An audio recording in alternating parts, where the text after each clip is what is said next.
Après avoir guetté 402 fois la Battle... la Battle Royale de ce lundi à Raw, j'ai remarqué quelque chose. Après avoir été sauvé 2 fois par son frère Jamie, Jey Uso a fini par gagner cette Battle Royale en éliminant son frère au préalable. Bon Nico, t'es malade, arrête tes conneries, fais autrement, la voix off là c'est pas possible. Ouais, vous l'avez compris avec cette petite intro, j'ai plus de voix, je suis malade, donc on va faire ça simple et bien et pas de voix off. Comme vous venez de le voir, Jey Uso a donc gagné cette Battle Royale, ce qui lui octroie le droit d'être challenger numéro 1 face à CM Punk, qui lui avait battu Jey Uso la semaine d'avant, pour être challenger numéro 1 contre Seth Rollins initialement, sauf qu'entre temps Seth Rollins a dû rendre le titre vacant à cause d'une blessure, et donc à Saturday Night Main Event ce sera CM Punk et Jey Uso pour le titre de champion du monde poids lourd. Et j'ai vu beaucoup de gens en ligne se plaindre de la victoire de Jey Uso, moi le premier sur le coup, vous pouvez le voir, j'étais pas content. Qui s'est fait éliminer? Ah non. Mais j'ai envie de relativiser, puisque je me dis que cette histoire, ça se voit qu'elle n'est pas écrite pour que Jey Uso brille, mais pour que ce soit Jimmy. Regardez le plan de fin. Qui est entre Jey Uso et CM Punk? C'est Jimmy Uso. Et je pense que c'est pas simplement un plan, mais un foreshadowing, et que la vraie histoire est Jey contre Jimmy. Jey Tositore a dit exactement la même chose au moment où Jey Uso a éliminé Jimmy.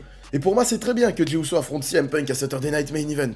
Parce que je ne pense pas que Jey Uso va gagner. Pour moi, CM Punk va prendre le titre. Et donc, ça va nous permettre ensuite de se concentrer sur Jey versus Jimmy jusqu'à WrestleMania. Et donc, avoir ensuite un CM Punk Braun Breaker. Puisqu'on l'a vu, Braun Breaker a porté le titre. Il est destiné à avoir ce titre. Et je pense que CM Punk va être champion jusqu'au Rumble, le soir où Sami Zayn gagnera le Rumble, ça c'est un autre prono, mais où Braun Breaker prendra le titre sur CM Punk.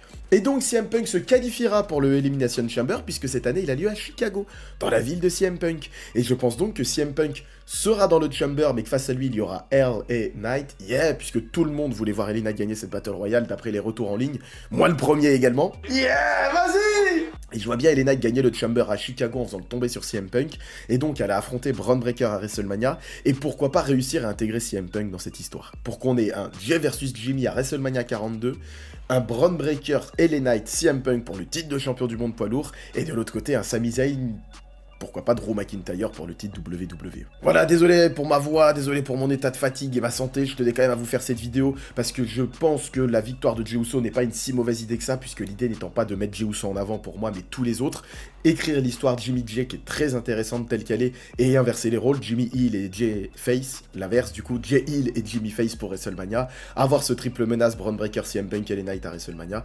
c'est le petit Nico Booking que j'en ai fait, c'est pour ça que j'arrive à relativiser la victoire de Jey. Dites-moi si vous en pensez en commentaire.